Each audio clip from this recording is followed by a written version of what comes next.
Hello everybody, welcome back. Today as well we have got you another video. In this video I'll show you how you can open a demo account on MetaTrader 5. But before that, please do make sure to like our video, subscribe our channel, and yes, without any further delay, let's get started.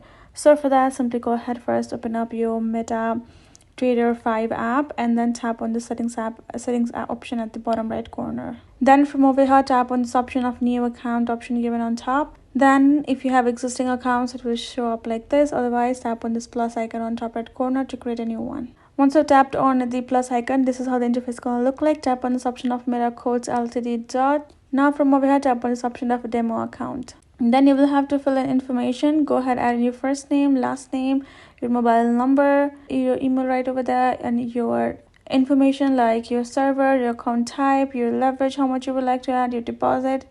And then once we add information, make sure to turn this toggle on the accept as well, and tap on register at the bottom right given.